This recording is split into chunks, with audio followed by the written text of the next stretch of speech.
Golden morning sunlight streamed through the towering floor-to-ceiling windows of the penthouse, painting the marble floors with stark, geometric shadows. Alina Carter stood motionless in the sleek, modern kitchen, her slender fingers wrapped tightly around a porcelain mug of coffee that had long since turned cold and bitter. Before her, the untouched breakfast spread she had meticulously prepared an hour earlier sat as a monument to her solitude. The scrambled eggs, once fluffy and inviting, were now congealed and unappetizing. The toast, once crisp and golden, had grown stiff and unyielding. This was her life now, a carefully orchestrated performance for an audience of one who never bothered to watch. A life of opulent emptiness. Alina was 28 years old, yet some mornings she felt ancient, as if the weight of unfulfilled days had aged her beyond her years. Her reflection in the gleaming stainless steel refrigerator revealed a woman who still possessed the delicate, gentle beauty that had first captivated Ryan Mitchell 4 years ago. Honey-colored hair cascaded in soft, romantic waves past her shoulders, framing her face. Warm brown eyes, once sparkling with infectious laughter, were now dulled with a persistent melancholy. Delicate features that photographers had once clamored to capture for magazine covers and ad campaigns now seemed etched with a subtle sadness. But there was something irrevocably missing now, a vital spark that no amount of expensive moisturizers, designer clothes, or lavish vacations could restore. The light inside her had dimmed, leaving behind a hollow ache. Ryan Mitchell, her husband, the billionaire founder of TechVista, the groundbreaking company that had revolutionized cloud computing and catapulted him to the forefront of the tech world, making him one of the youngest self-made billionaires in New York. He was a titan of industry, a force to be reckoned with. When they had first met at a charity auction, where Alina had been working tirelessly as an event coordinator, he had pursued her with the same relentless intensity he brought to his high-stakes business deals. Flowers arrived every day, each bouquet more extravagant than the last. Surprise weekend trips to exotic locales were commonplace. Long, intimate conversations stretched into the dawn, revealing a side of him that few ever saw. He had made her feel like the absolute center of his universe, the sun around which he orbited. Their wedding had been a lavish affair, featured in 3 different glossy magazines. Alina's mother had wept tears of joy throughout the entire ceremony, overwhelmed with happiness for her daughter. Her friends had whispered that she was the luckiest woman alive, destined for a life of fairy tale bliss. That was 3 years ago. Now, Alina struggled to recall the last time Ryan had looked at her with anything more than distracted acknowledgement, a fleeting glance that barely registered her presence. She glanced at the digital clock on the sleek, minimalist oven. 7:30 a.m. Ryan had already left for the office at 5:30 a.m., as he did every morning, slipping silently out of their California king bed without a word, a ghost in his own home. She had heard the shower running, the closet door opening and closing, his hurried footsteps in the hallway, but he hadn't bothered to come to say goodbye. He never did anymore. With a sigh, Marina picked up her phone and scrolled through her digital calendar. A sea of empty, blank white squares stretching endlessly into the future, a stark reflection of her own barren existence. She had resigned from her fulfilling event planning job when they got married, a decision she now deeply regretted. Ryan had insisted she didn't need to work, that he wanted her to be free to enjoy life, to indulge in the luxuries he could provide. At the time, it had seemed romantic, a testament to his devotion. Now, it felt like a gilded cage made of gold bars, trapping her in a life of meaningless leisure. She washed the few dishes slowly, methodically, drawing out the simple task because it was something to do, a way to fill the agonizing hours.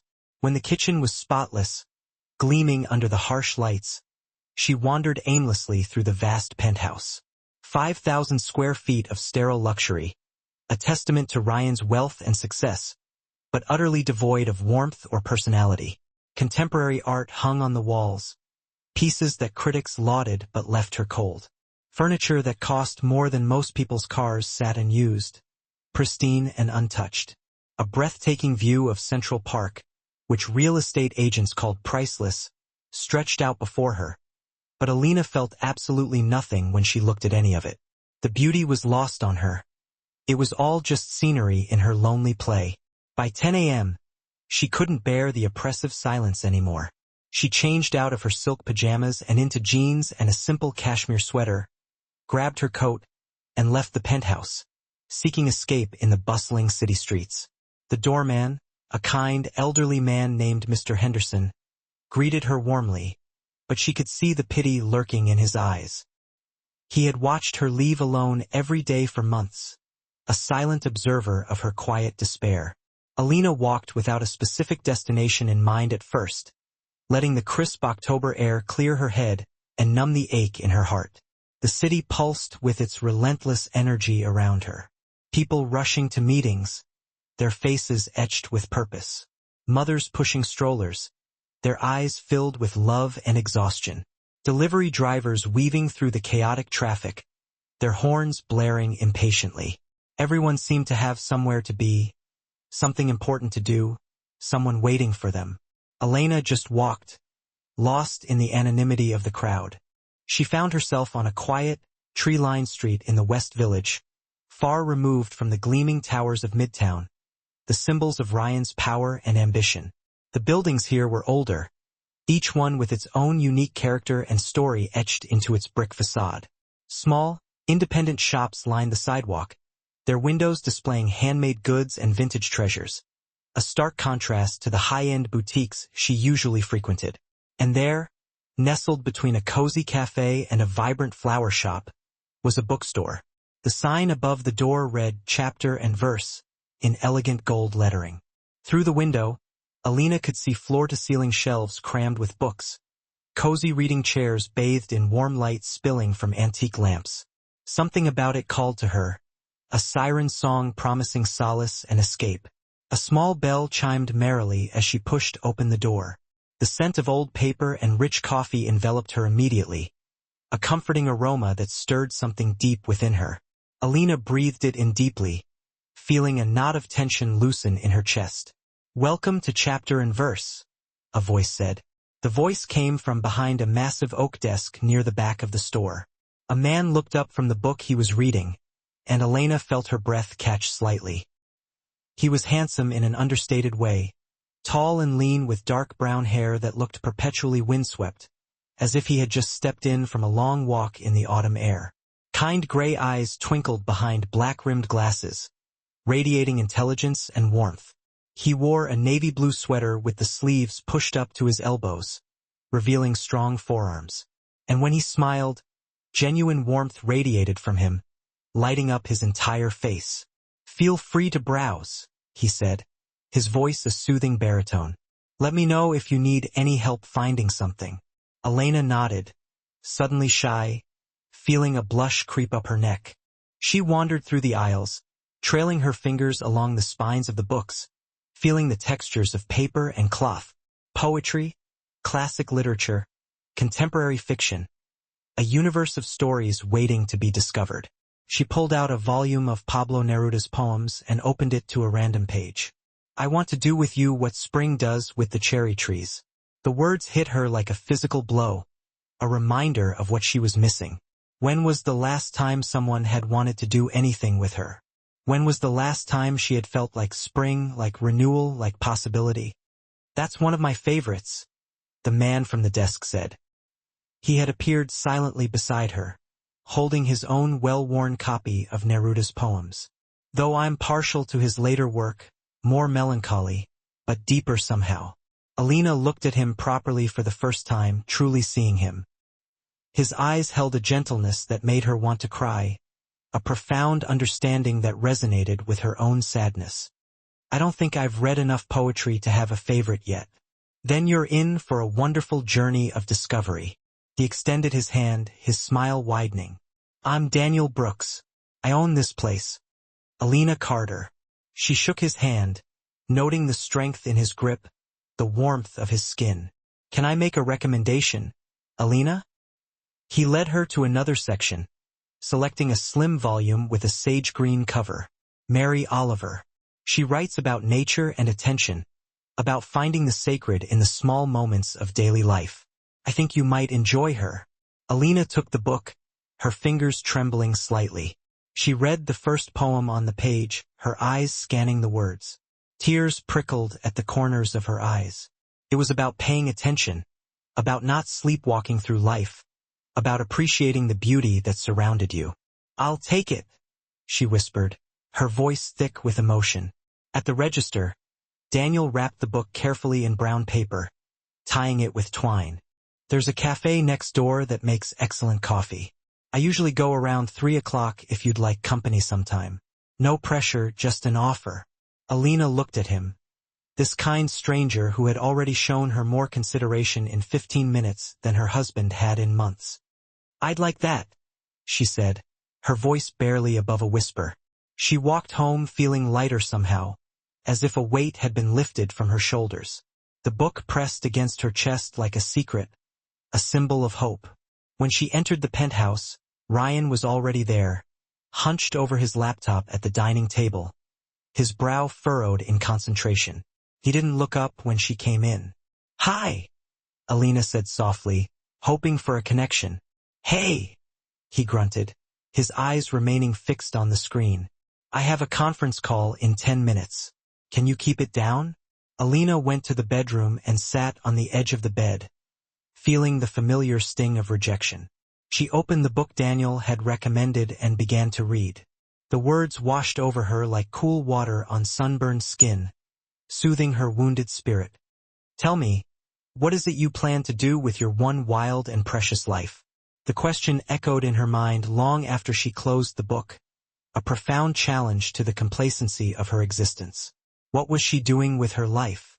Waiting, always waiting, waiting for Ryan to come home, waiting for him to notice her, waiting for him to remember that she existed. Maybe it was time to stop waiting. The next afternoon, Lena returned to chapter and verse, drawn back by an irresistible force. Daniel was there, and his face lit up when he saw her, a genuine smile spreading across his features. They went to the cafe next door, a small, intimate space filled with the aroma of freshly baked pastries and the murmur of conversation. Alina discovered that talking to him was effortless, as if she had known him her whole life.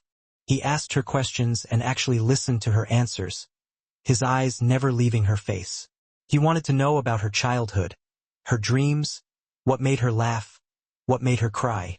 When she mentioned that she used to paint in college, he didn't dismiss it as a frivolous hobby, as Ryan had. Instead, he asked to see her work, his voice filled with genuine interest. "I don't paint anymore," Elena admitted, a wave of sadness washing over her. "I don't really do anything anymore." "That's a shame," Daniel said gently, his gray eyes filled with empathy. "The world needs beauty. People who create it are gifts." They met again 2 days later, then 3 days after that. Each time, Elena felt a little more like herself, a little more alive. Daniel recommended books that seemed chosen specifically for her, each one resonating with her in a profound way. They discussed poetry and philosophy and debated whether dogs understood human laughter. He told her about his dream of expanding the bookstore into a community space with readings and workshops, a place where people could connect and share their love of literature. She found herself telling him things she had never told anyone, secrets she had kept buried deep inside her heart. But she never told him she was married. She wore her wedding ring, a sparkling diamond band, but Daniel never asked, and she never volunteered the information.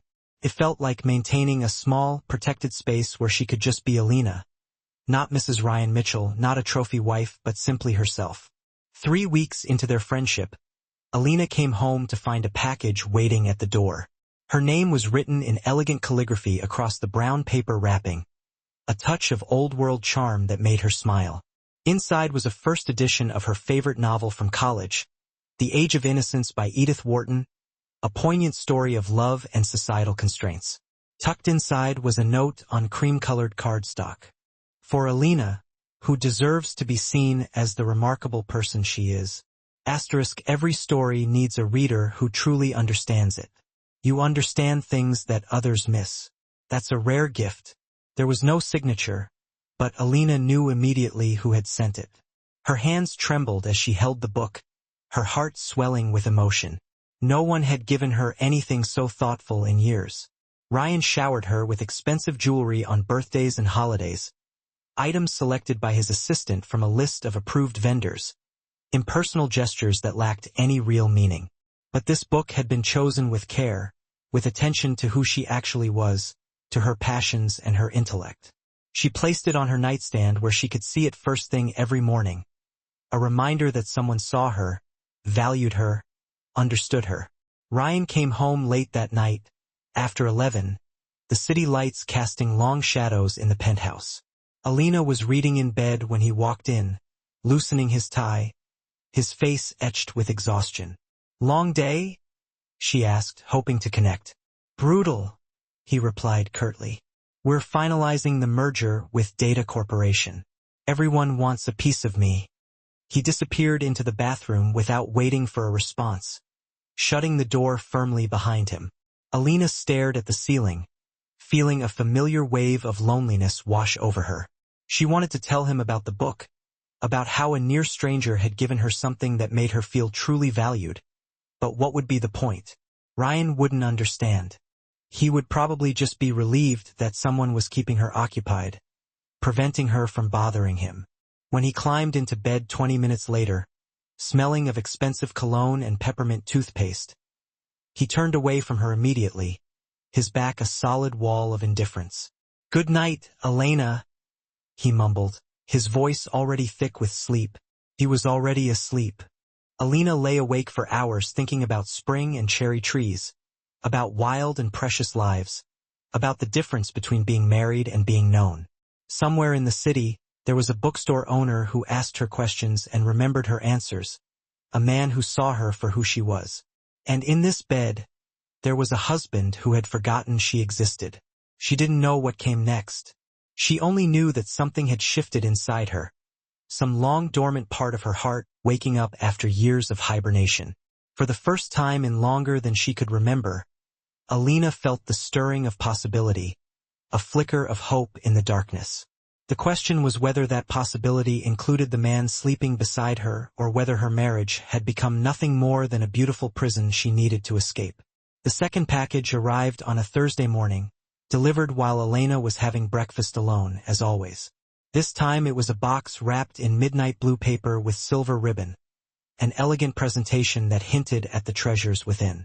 Inside she found a collection of vintage vinyl records. Billie Holiday, Ella Fitzgerald, Nina Simone, artists she had mentioned loving during one of her conversations with Daniel at the cafe. Tucked between the records was another note written in the same elegant handwriting. Asterisk music has a way of reaching the parts of us that words cannot touch. Asterisk I hope these remind you that sadness can be beautiful and that being felt deeply is better than not being felt at all. You deserve to be felt deeply, Elena.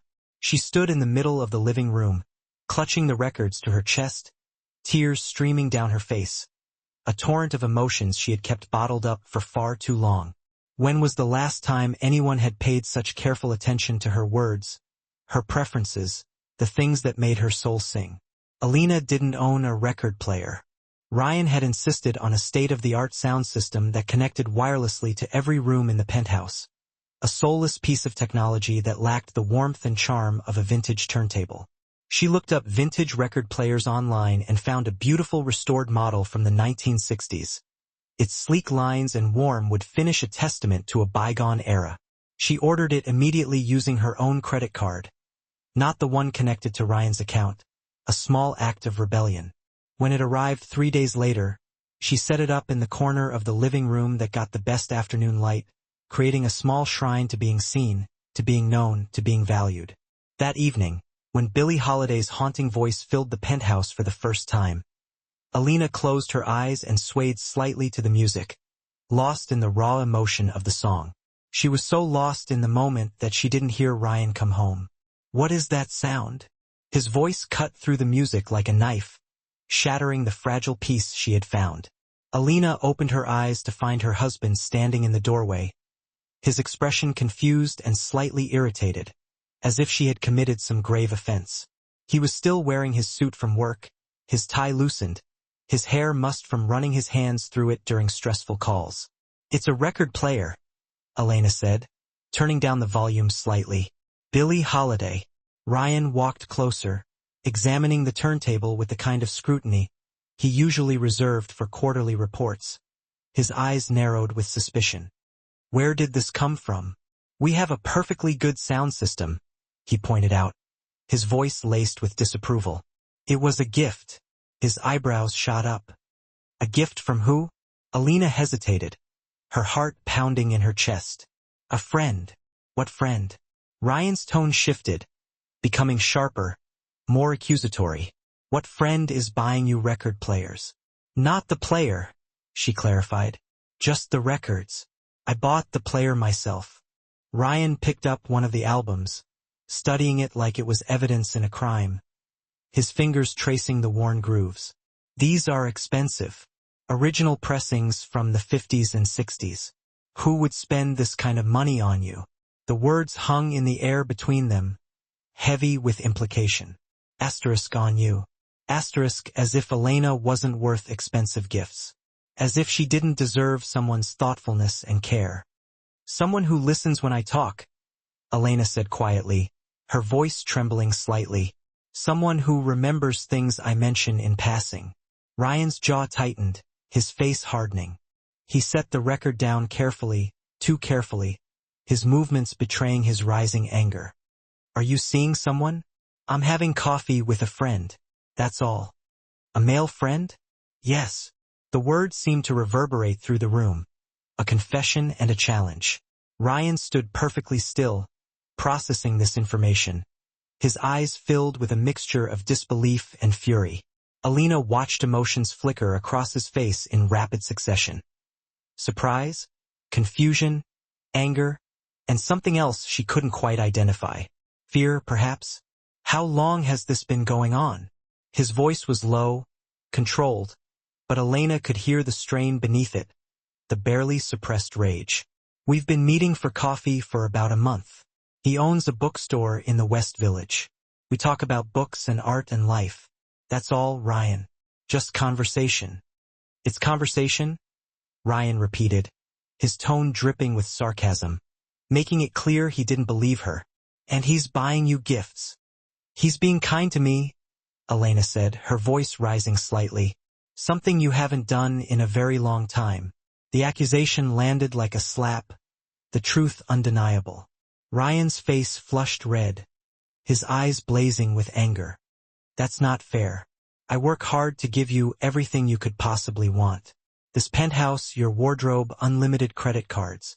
You don't want for anything. I want for everything that matters, Elena said, her voice breaking, tears welling up in her eyes. I want a husband who knows I'm in the room. I want someone who asks about my day and actually listens to the answer. I want to matter to someone. You matter to me, Ryan protested, his voice rising in desperation. Do I? Alina stood up, facing him fully, her eyes filled with hurt and defiance. Tell me one thing I did last week. One conversation we had, one meal we shared where you weren't on your phone or laptop. Brian opened his mouth, then closed it, his silence damning. That's what I thought, Alina whispered, her voice filled with despair. Over the next 2 weeks, more gifts arrived, each one a testament to Daniel's thoughtfulness and understanding. A set of professional watercolor paints with a note encouraging her to start creating again, to rediscover her artistic passion. A framed print of Monet's water lilies because she had mentioned once that Impressionism made her heart ache with its beauty. A reminder of the joy she found in art. A leather journal with thick cream-colored pages, perfect for writing or sketching. A blank canvas for her thoughts and dreams. Each gift was personal, chosen with care and attention, a reflection of their connection. Each one made Alina feel seen in a way she hadn't felt in years, a validation of her worth. And each one made Ryan more agitated, more possessive. He started coming home earlier, watching her with a new intensity, his eyes filled with suspicion. He noticed things he had ignored for months. The books stacked on her nightstand, the way she hummed while cooking, the fact that she had started dressing more carefully when she left the house in the afternoons. Where are you going? He asked one Tuesday when she put on her coat at 2:30, his voice tight with suppressed anger. To see him? Alina met his eyes, refusing to back down. Yes. I don't want you seeing him anymore, he said, his voice laced with command. You don't get to decide that. Ryan, Alina retorted, her voice trembling but firm. You gave up the right to have an opinion about how I spend my time when you stopped being present in our marriage. She left before he could respond, her heart pounding, a mixture of fear and exhilaration coursing through her veins. She had never stood up to him like that before, never dared to challenge his authority. It felt terrifying and liberating in equal measure. Daniel was waiting at their usual table in the cafe, his face etched with concern. When he saw her face, concern immediately creased his features. Alina, are you all right? She sat down heavily, her hands shaking. My husband knows about our friendship. He's not happy. Your husband. Daniel's expression shifted to something unreadable, a mixture of surprise and something else she couldn't quite decipher. I wondered when you were going to mention him. You knew? She asked, surprised. I noticed things. Remember? You wear a wedding ring. You never talk about your home life. You seem desperately lonely despite presumably having someone in your life. He paused, his eyes searching hers. I'm not trying to come between you and your marriage, Alina. That was never my intention. I know that, she said, her voice barely above a whisper. But Ryan doesn't understand. She couldn't finish the sentence, the weight of her emotions choking her. Thinks we're having an affair? Daniel asked softly, his voice gentle. Are we? She asked, the question hanging in the air between them. Not physically, I know, he replied, his gaze intense. But emotionally, Alina, I care about you deeply, more than I probably should. You've become the best part of my days. When you're not here, I find myself watching the door, hoping you'll walk in. That's not nothing. Lena felt tears burning behind her eyes, a torrent of unspoken emotions threatening to spill over. I care about you, too, she admitted, her voice choked with emotion. You've reminded me what it feels like to be valued, to be appreciated for who I am rather than what I represent. But I'm married, Daniel, and despite everything, I took vows. I meant them when I said them. Did he mean them? The question cut to the bone, exposing the raw truth of her situation. Alina thought about Ryan's behavior over the past 3 years. The gradual withdrawal, the increasing absence, the way he treated her like an accessory to his successful life rather than a partner in it. I don't know, she admitted, her voice filled with despair. I don't know if he ever really loved me or if I was just another acquisition, something pretty to have on his arm at charity galas. Daniel reached across the table and took her hand, his touch warm, grounding. You deserve so much more than that, he said, his voice filled with conviction. You deserve someone who sees you, who celebrates you, who treats every day with you like a gift, like you do.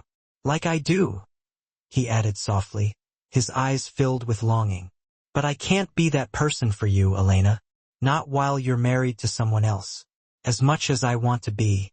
They sat in heavy silence, hands still touching across the table, a silent acknowledgement of the impossible situation they found themselves in. Alina felt like she was standing at a crossroads with 2 very different paths stretching before her. One led back to the cold, empty penthouse and a husband who had forgotten how to love her, a life of gilded loneliness.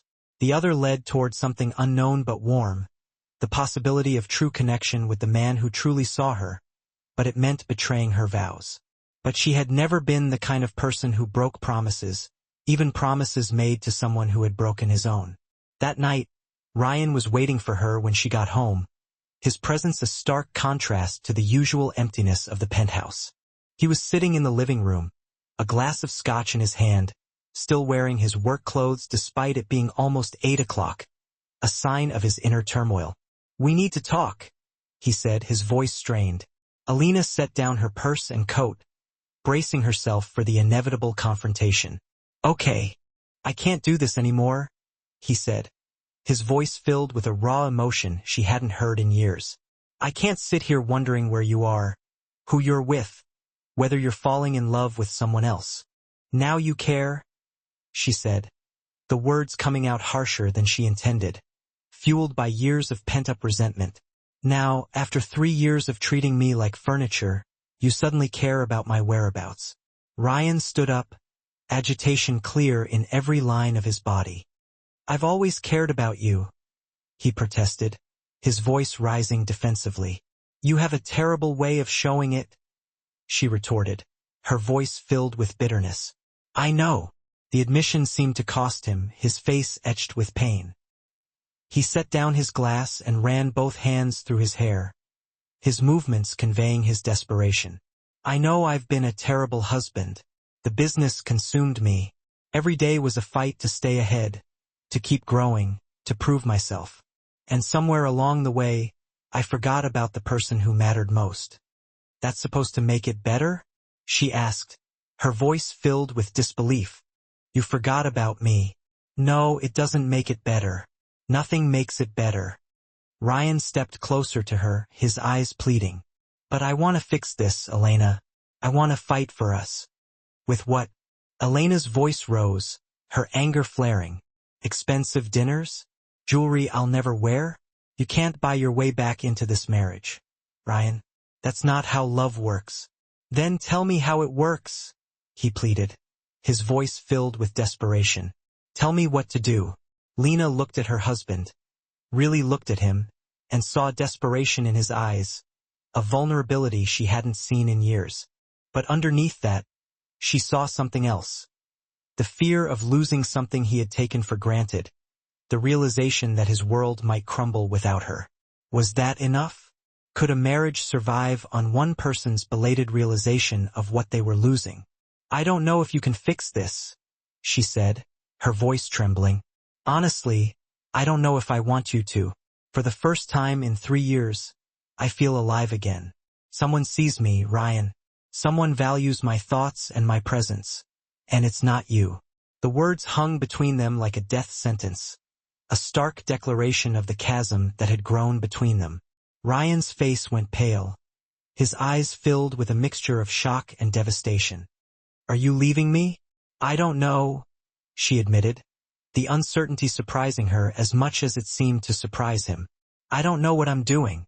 I just know I can't keep living like this, invisible in my own home, married to a ghost. I'm here now, he said, stepping closer to her. I'm standing right in front of you. Are you? She asked, her voice barely above a whisper.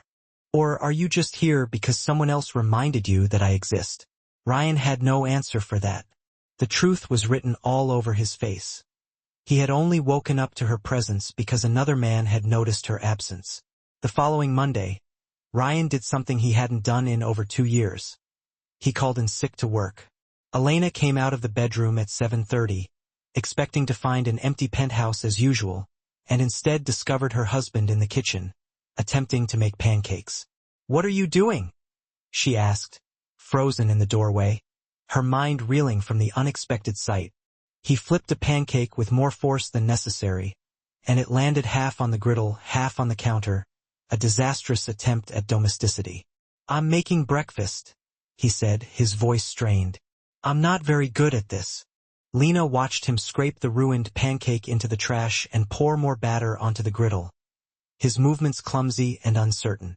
Ryan Mitchell, who commanded boardrooms with absolute confidence, who negotiated billion-dollar deals with ease, looked completely out of his depth in his own kitchen, utterly lost in the simple task of making pancakes. You don't have to do this, she said softly, her voice filled with a mixture of pity and skepticism. Just do this, she murmured, her voice barely audible. Yes, I do. He avoided her gaze, his attention intensely focused on the slightly imperfect pancakes. You've been my personal chef, making breakfast for me every single morning for the past 3 years. Not once did I utter a thank you.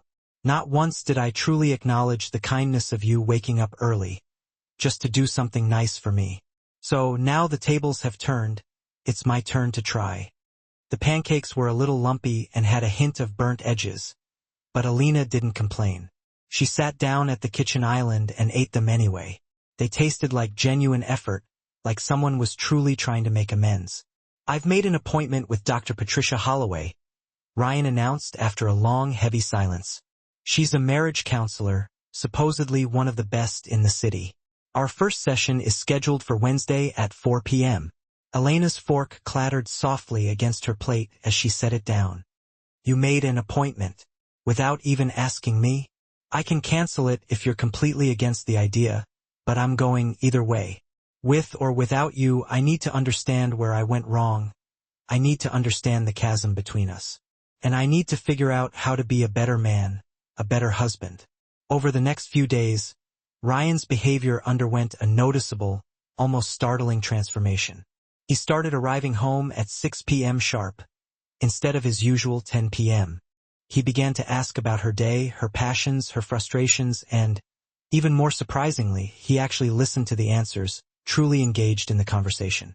He made an effort to maintain eye contact, placing his phone face down on the table, signaling his undivided attention. He even suggested they cook dinner together. And even though he was notoriously terrible at chopping vegetables and managed to burn the garlic beyond recognition, he laughed at his own clumsiness instead of succumbing to frustration. But Alina noticed something else beneath the surface, too.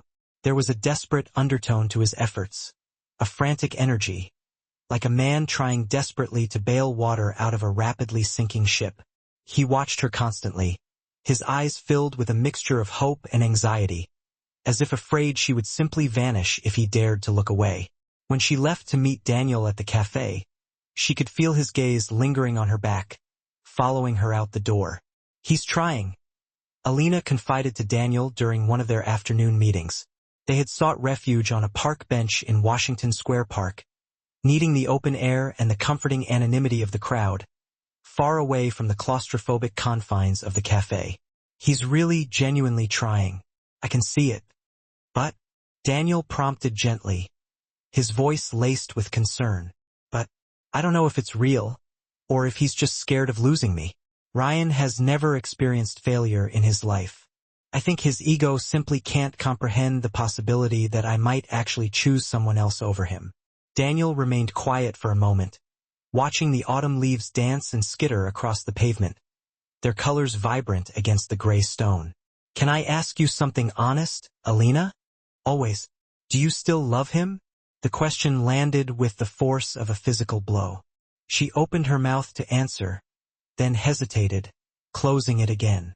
Did she love Ryan? She had loved him once, desperately, completely, with the kind of all-consuming passion that defines young love. She had loved the man who brought her wildflowers and memorized her coffee order and listened intently as she spoke of her dreams.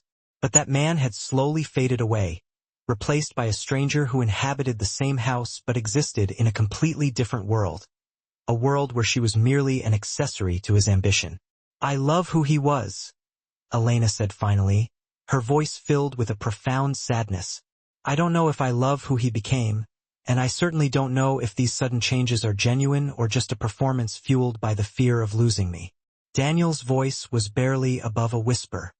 How do you feel about me, Alina? Alina turned to look at him, really look at him. Daniel Brooks, with his kind, understanding eyes and his gentle, reassuring smile. The man who had patiently pieced back together fragments of herself that she thought were lost forever. I feel alive when I'm with you, Daniel. I feel seen, truly seen. You make me remember that I'm more than just an accessory to someone else's success, that I have value on my own. That's not an answer, he pointed out softly. I know, she admitted, taking his hand, intertwining their fingers. The truth is, I could fall in love with you so easily, Daniel. Maybe I already have, just a little bit. But I don't know if what I feel is real love or just an overwhelming sense of gratitude that someone is finally paying attention to me. Someone is acknowledging my existence. Daniel squeezed her hand gently. Then you need to figure that out, Alina. You need to know what's real before you make any life-altering decisions. The marriage counseling session on Wednesday was brutal, a raw and unflinching examination of their failing relationship. Dr. Holloway was a woman in her late 60s, her face etched with the wisdom and weariness of years spent listening to broken hearts and fractured dreams. Her eyes were sharp and perceptive, missing nothing, and she possessed a no-nonsense demeanor that brooked no excuses or evasions. She sat in a worn leather chair across from them and fired off pointed questions that neither of them particularly wanted to answer. Questions that forced them to confront the uncomfortable truths they had been avoiding for far too long. Alina, when did you first start feeling invisible in your marriage? Dr. Holloway asked, her voice direct and unwavering. Alina closed her eyes for a moment, searching her memory, pinpointing the exact moment when the slow fade began. About 18 months in, I think. The company was expanding internationally. Ryan was consumed by work. Ryan started traveling constantly all over the world. When he was actually home, he was always working, glued to his laptop, attending endless conference calls. I felt like I was living with a business partner, not a husband. And did you communicate these feelings to Ryan? I tried. At first, I would subtly hint, then I would ask him directly to spend more time with me, to have dinner together, to take a weekend off, just the two of us. He always said yes, his intentions were always good. Then something would inevitably come up at work, a crisis would erupt, and he would cancel our plans, leaving me alone again. Eventually, I simply stopped asking. I realized it was pointless. Dr. Holloway turned her gaze to Ryan, her expression unwavering. Ryan, why do you think Elena stopped asking? Ryan shifted uncomfortably in his chair, avoiding Alina's eyes. Because I kept disappointing her. Because I kept breaking my promises. Because I realized I didn't matter enough? Alina corrected, her voice laced with bitterness. The business would always come first. I accepted my place in the established hierarchy.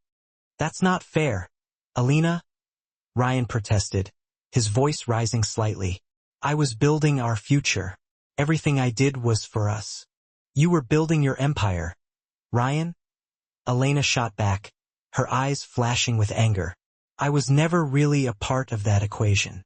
You never asked me what I wanted our future to look like. You just assumed I was content to sit at home and wait for you to remember that I actually existed. The session ended with homework assignments, a way to force them to delve deeper into their emotions and articulate their needs. Ryan was tasked with listing 10 things he genuinely loved about Elena, things that went beyond her physical appearance, qualities that spoke to her character and her soul. Elena, in turn, was asked to write about what she needed in order to feel valued and respected in the marriage, what specific actions would make her feel seen and heard. Neither assignment was easy. That night, Elena found Ryan sitting at the dining table, a blank piece of paper in front of him, a look of utter frustration on his face. He had written 3 things, then crossed them all out, the paper now marred by dark, angry lines. I don't know how to do this, he admitted, his voice filled with a mix of shame and helplessness, when he saw her watching. Every time I try to think of what I truly love about you, my mind just goes blank. Not because there's nothing to love, God knows that's not true, but because I've spent so long not paying attention that I've completely forgotten what makes you special. How terrible is that? Alina sat down across from him, reaching out to take his hand. Tell me why you fell in love with me in the first place, Ryan. Go back to the beginning. Ryan closed his eyes, reaching back into the depths of his memory, searching for the spark that had ignited their love. You laughed at my terrible jokes at that charity auction. Everyone else was polite, offering those obligatory, pitying smiles, but you actually laughed, a genuine, full-bodied laugh. And when I asked you about your job coordinating the event, your whole face lit up, radiating this incredible passion. You talked about how you loved creating meaningful moments for people, experiences they would remember forever, moments that transcended the mundane. You said that life was simply too short for forgettable moments. You said that you did. And I thought you were the most alive person I had ever met. Like you contained this bright, burning flame that drew people in, a flame that warmed everyone around you. Ryan opened his eyes, looking at her with raw, unfiltered honesty. I wanted to be near that flame, Alina. I wanted it to warm me. What happened to that flame, Ryan? She asked softly. I suffocated it, he whispered, his voice barely audible. I took this vibrant, passionate woman and put her in a golden cage, expecting her to be grateful. I extinguished everything that made you special because I was too selfish to nurture it, too consumed by my own ambitions to see what I was doing to you. Elena felt tears sliding down her cheeks, a mixture of sadness and a glimmer of hope. This was the most honest Ryan had been with her in years, stripping away the layers of pretense and revealing the vulnerability beneath. I'm not sure the flame is completely out, she admitted, her voice trembling. But it's barely an ember now. Then let me help you rebuild it. Elena, let me fan those embers back into a fire. Please, give me a real chance to be the man you deserved all along. The next morning, Elena woke to find Ryan gone again. And for a brief, agonizing moment, her heart sank, the old fear creeping back in. But then she saw the note propped up on his pillow, written in his familiar, slightly hurried scrawl. Had to go to the office early, but I'll be home by 3 p.m. sharp. I have a surprise for you. Wear something comfortable. I love you, Elena. I know I haven't said that enough lately, but I do. Ryan. Elena read the note 3 times, searching for a hidden meaning, looking for the catch, but the handwriting seemed genuine, rushed and heartfelt. She got up and went through her morning routine in a daze, her mind racing, wondering what he was planning. At 3 p.m. exactly, Ryan walked through the door carrying a large canvas bag, a mysterious smile playing on his lips. Ready for your surprise? Ready for what? She asked, her curiosity piqued. You'll see. Come on. He led her down to the parking garage where his Tesla was waiting. They drove through the city in comfortable silence, Ryan occasionally glancing over at her with a small smile, his eyes filled with a quiet anticipation. He seemed lighter somehow, less burdened, as if a weight had been lifted from his shoulders. They finally stopped in front of a building in Soho that Elena didn't recognize, a nondescript brick facade that gave no hint of what lay inside. Ryan led her inside and up a flight of stairs to a large, open loft space. The walls were exposed brick, adding a rustic charm, and enormous windows let in floods of natural light, illuminating the space with a warm, inviting glow. In the center of the room stood easels, canvases, paints, brushes, all the tools and materials an artist could possibly need, arranged in a neat and inviting display. What is this, Ryan? Elena breathed, her voice filled with wonder. It's yours, Elena. A studio space, your own personal haven. I leased it for a year with an option to extend. Consider it yours for as long as you need it. Ryan set down the bag he was carrying, revealing it to be full of even more art supplies, a rainbow of vibrant colors neatly arranged. You mentioned to Dr. Holloway that you gave up painting when we got married, that you sacrificed your passion for my career. I want you to start again, Elena, not for me but for yourself. Rediscover that part of you that you lost. Elena walked slowly through the space, running her hands over the smooth wooden easels, examining the quality of the paints, the texture of the canvases. Everything was top of the line, carefully selected, reflecting a genuine desire to support her artistic pursuits. How did you even know what to get? She asked, turning to face him, her eyes filled with disbelief. I called Daniel, Ryan admitted, his voice hesitant. You what? Elena spun around, her surprise evident.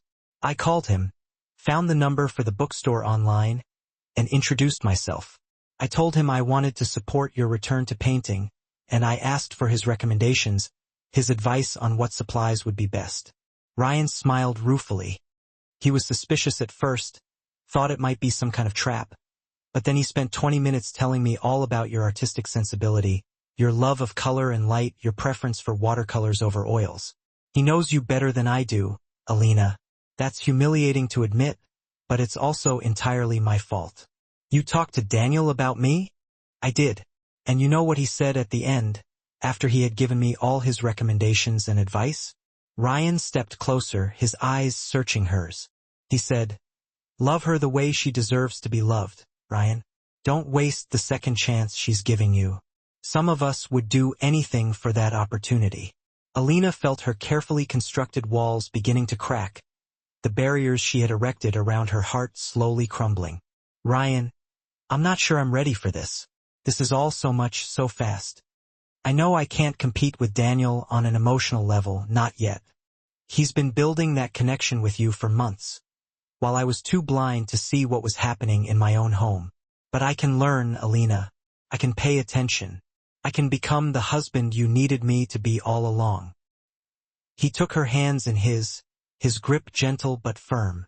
I'm not asking you to forgive me right away. I'm not even asking you to stop seeing Daniel, though it kills me to know you need someone else. I'm just asking for a real chance to prove that I can change, that I can be the man you deserve. Alina looked around the studio, taking in the concrete evidence of Ryan's attention and care.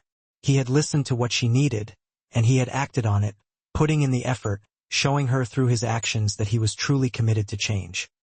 He had even set aside his pride, swallowed his jealousy, and called the man he saw as his rival, asking for his help. These were not the actions of someone merely going through the motions. I need time, Ryan, she said finally, her voice barely a whisper. This is all so much, so fast. I need to process everything to figure out what I truly want. Take all the time you need, Alina. The studio is yours regardless of what happens between us. Even if you ultimately decide to leave, this space is yours. I want you to have it, to create, to rediscover your passion. That night, Alina lay in bed, unable to sleep, her mind racing, her heart torn in two. On one side of her life was Ryan, flawed and imperfect, but learning and growing, making genuine efforts to rebuild what he had destroyed, showing her through his actions that he was committed to change. On the other side was Daniel, safe and understanding, a beacon of kindness and empathy, who had finally made her feel seen and valued, but who had never had the chance to be her everything.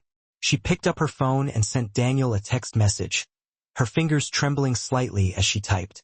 Can we meet tomorrow? I need to talk to you.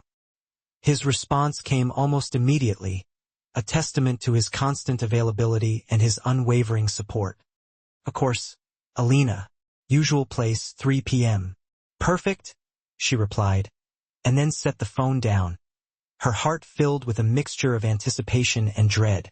The next afternoon, Alina met Daniel at their usual bench in Washington Square Park, the familiar setting offering a small measure of comfort amidst the turmoil in her heart. The November air was crisp and cool, carrying the scent of fallen leaves and the promise of winter, and she wrapped her coat tighter around herself as she sat down beside him, seeking warmth and solace.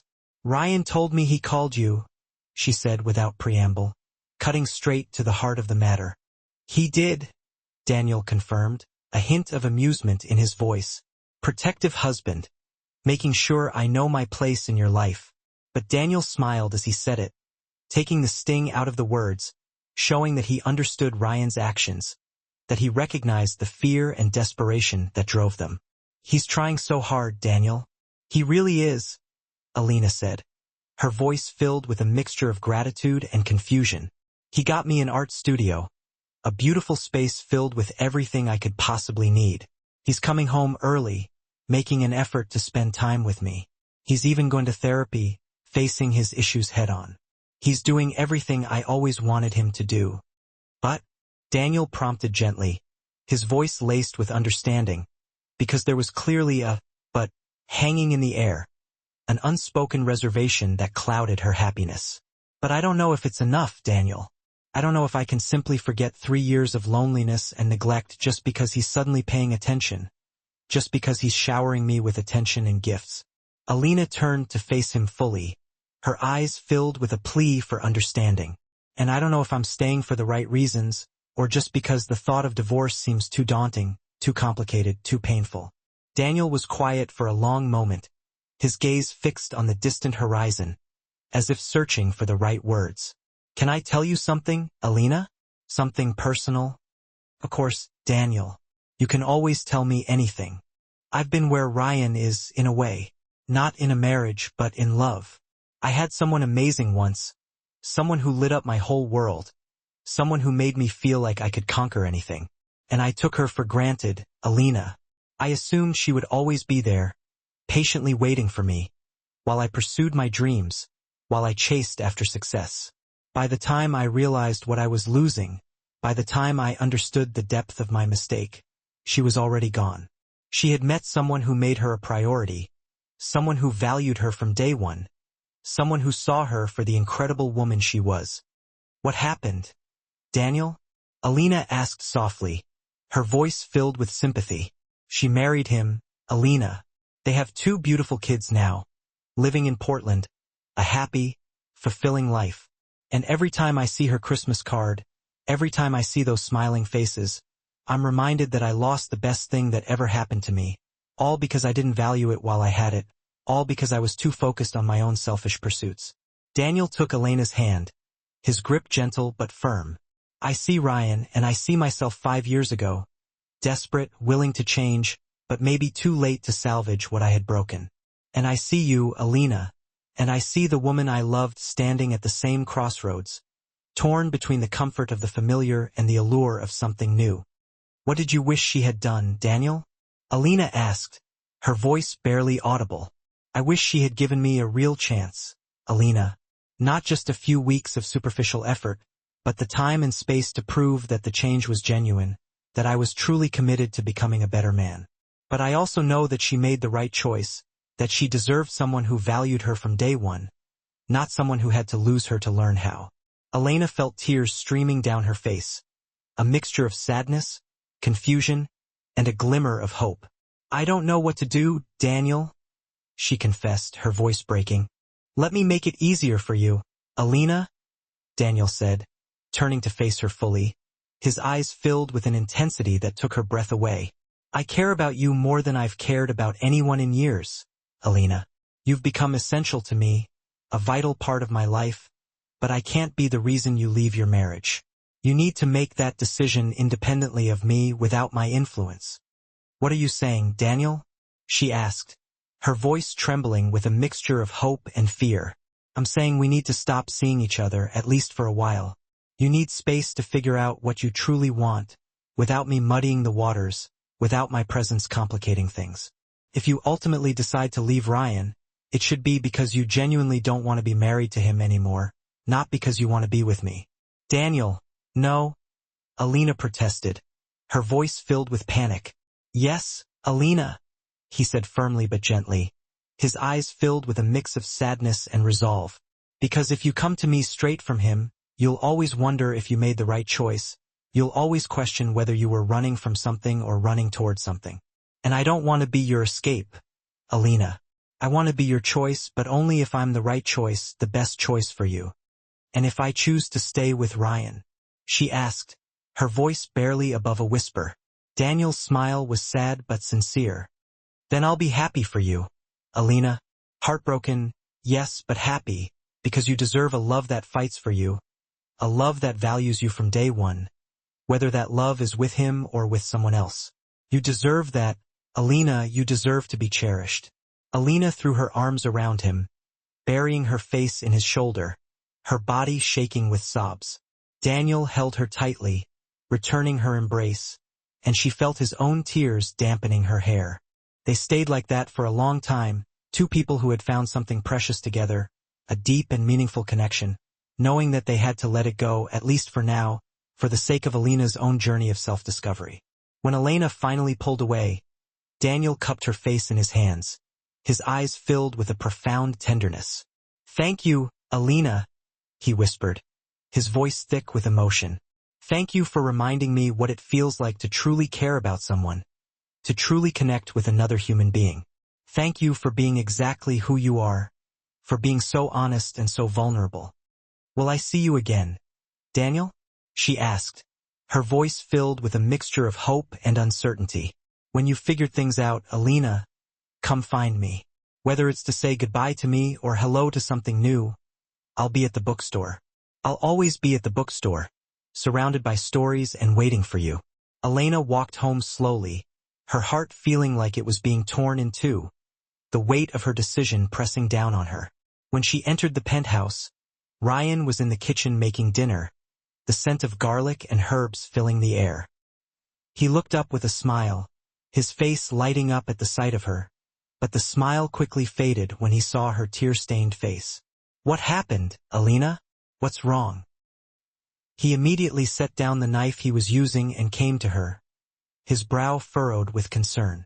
I said goodbye to Daniel, she said, her voice trembling slightly. Ryan went very still, his expression unreadable. Why, Alina? Why would you do that? Because I can't figure out what I truly want while I'm standing between two lives. Daniel. I need clarity, Ryan. I need to know if what you and I have can be rebuilt, if we can create a new and stronger foundation, without constantly comparing it to something else, without the constant temptation of another option. A flicker of hope bloomed in Ryan's eyes, a fragile spark in the darkness, but he tamped it down, careful not to let his expectations soar too high. What do you need from me, Alina? What can I do to help? I need time, Ryan. I need you to keep being present, to keep being engaged. Keep trying. Keep showing me through your actions that you're truly committed to change. Keep being the man you were today and yesterday and last week. Not because you're afraid of losing me, but because you genuinely want to be that person, because you believe it's the right thing to do. I can do that, Alina, Ryan said immediately, his voice filled with sincerity. However long it takes, Elena, I'll wait for you. I'll be here, supporting you, encouraging you, and loving you, every step of the way. Over the next 3 months, Ryan proved himself in small, consistent ways, demonstrating his commitment through his actions rather than empty words. He learned Elena's coffee order and brought her a cup every morning, a small but meaningful gesture that showed he was paying attention to her needs. He asked about her painting, her passions, and listened intently as she described the pieces she was working on, offering insightful feedback and genuine encouragement, without glazing over or dismissing her interests. He planned dates that reflected her interests, a visit to the Museum of Modern Art to see her favorite artist, a poetry reading at a small gallery in Brooklyn, a cooking class where they laughed at their shared incompetence and created a surprisingly delicious meal. He also did something Alina hadn't expected, something that demonstrated a newfound respect for her autonomy. He gave her space. On the afternoons when she went to her studio, he didn't text her constantly or demand to know what time she'd be home. He trusted her, or he was learning to, allowing her the freedom to explore her creativity without feeling smothered or controlled. Alina, for her part, allowed herself to be present in the moments with Ryan, focusing on the present rather than dwelling on the past or worrying about the future. She didn't compare every gesture to what Daniel might have done. She evaluated her marriage on its own merits, asking herself the hard questions. Could she truly forgive Ryan for his past transgressions? Could she rebuild trust after it had been broken? Could this new version of Ryan maintain these changes in the long term? Or would he eventually slip back into his old patterns once the threat of losing her had faded? Dr. Holloway helped them navigate the difficult conversations, providing a safe space to express their feelings and work through their issues. The sessions were often painful, forcing both of them to confront uncomfortable truths about themselves and their relationship. But slowly, gradually, something began to shift, a subtle but significant change in the dynamic between them. The walls Alina had built around her heart, the barriers she had erected to protect herself from further pain, started to come down, brick by brick, as Ryan proved through his consistent actions that his change was real, that he was genuinely committed to becoming a better husband. One evening in February, as the winter began to loosen its grip, Elena came home from the studio to find the penthouse transformed. Candles flickered everywhere, casting a warm and intimate glow throughout the space. Soft music played in the background, creating a romantic ambience.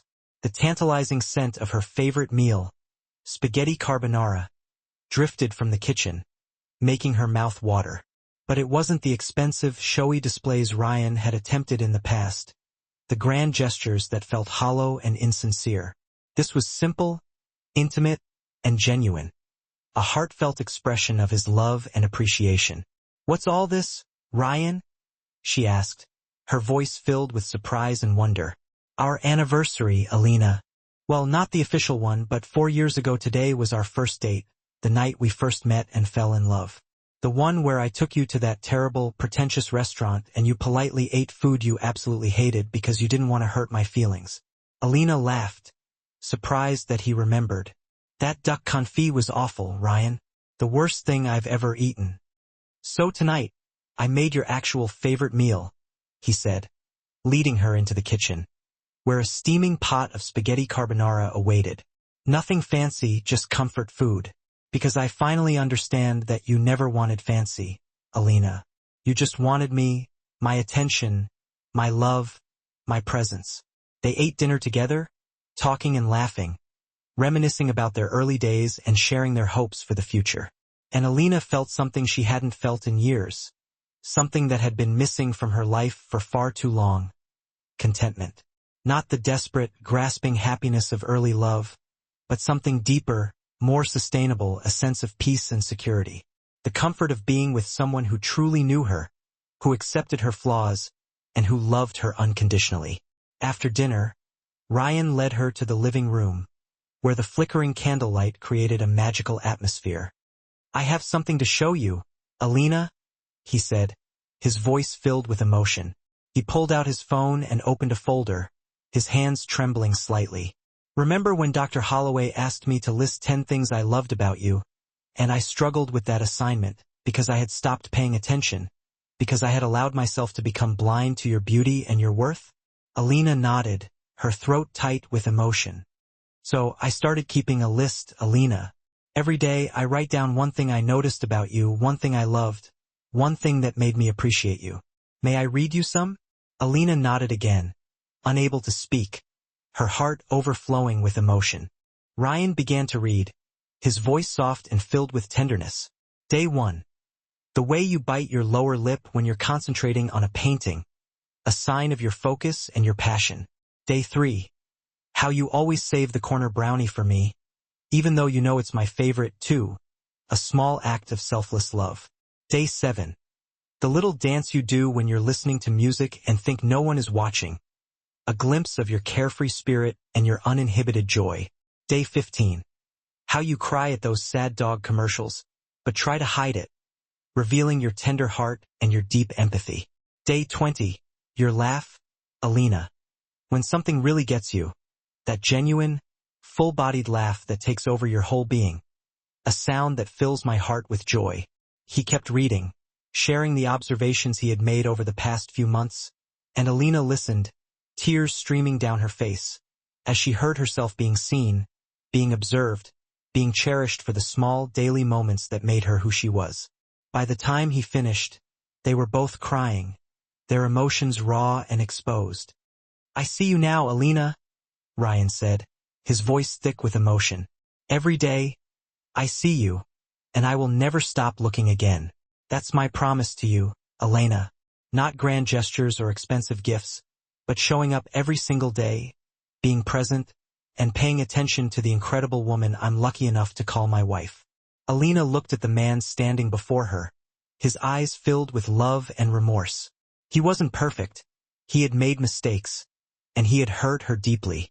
And those scars would always be a part of their story, a reminder of the pain they had endured.